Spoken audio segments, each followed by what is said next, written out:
scholars. They were gatekeepers, archivists, hoarders of ancient truth.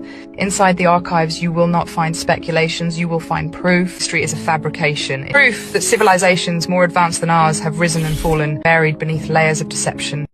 And to ensure the truth never reaches those who are meant to forget. Secrets of architecture, sacred geometry, and energy manipulation were not just used to build temples, they were used to alter the fabric of reality itself. Buried in the archives are the real timelines, the history that has been erased. The ancient civilizations that surpassed modern technology, destroyed, covered up, and rewritten as myth. The true origin of mankind, not a random evolution, but a designed creation for a purpose we were not told. They create chaos, and they create control. Over the world headquarters in Switzerland of the World Masonic Headquarters for World Freemasonry, over the door is Ordo ab Chao, which is Latin for order out of chaos. And all Freemasons know that term, Ordo ab Chao. Order out of chaos. The concept is to create chaos, to create the problems. Then while the people are frightened to death of all the crime and everything that seems to be out of control, a riotous situation, the government then moves in with justification. In order to put down this terrible chaos, they must have full power of the military, full obedience of the people to give the government full power to do whatever they want. That's why we're having all over the world wars, riots, bloodshed, famines, all kinds of things happening around the world. It's being manipulated. It's being orchestrated. Not just for Los Angeles. It's conflict control. Conflict control. There's been more wars since the creation of the United States.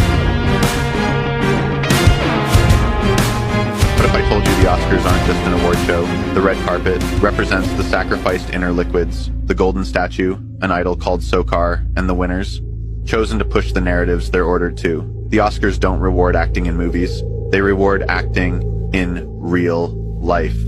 The real Best Actor award goes to those who can play the longest, most convincing role, their own public persona. You see, actors never stop acting. They're curated, scripted, and placed exactly where Hollywood needs them. You think it's about talent? No, it's a selection process, a system that decides who rises, who falls, and who gets humiliation rituals. Think about it. How many Oscar winners flop right after winning? How many face sudden scandals or vanish from the spotlight? Winning isn't a blessing, it's a contract. And once they've served their purpose, they're no longer needed. The golden statue, it's not just a trophy, it's modeled after Ptah or Sokar, the Egyptian god of the underworld, transition and control over those in limbo. And here's the eerie part. Sokar is an anagram of Oscar. Sokar was depicted as faceless, rigid, arms crossed, just like the Oscar statue. Silent, a symbol of submission. They didn't choose this design by accident. It represents how Hollywood transforms people into fake personas, idols, fabrication.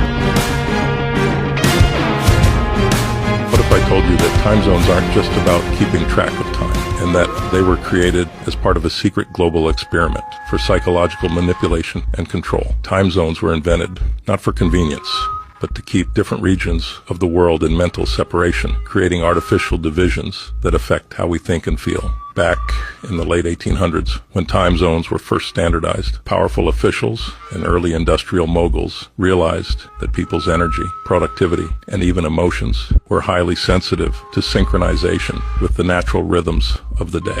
If they could separate populations by hours, keeping people in different states of time, they could control the collective mood of entire regions.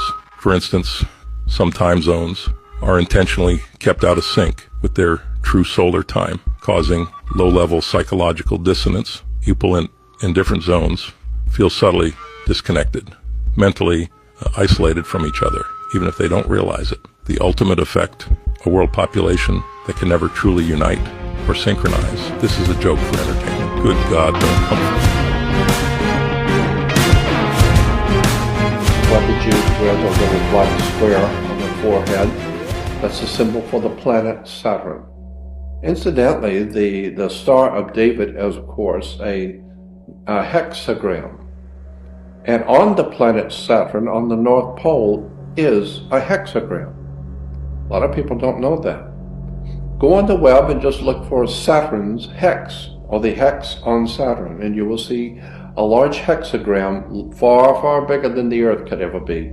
A large hexagram on the North Pole of Saturn. Fascinating symbolism right in front of you. We've known for many years that this hexagram was on Saturn. Hexagrams we call today the Star of David. No, the Star of David is a hexagram, and the hexagrams always represented in the ancient world the planet Saturn. So this is why the Jews still worship Saturn on Shabbat or Sabbath. The earth today is run by religion, politics, and money. It's all one game.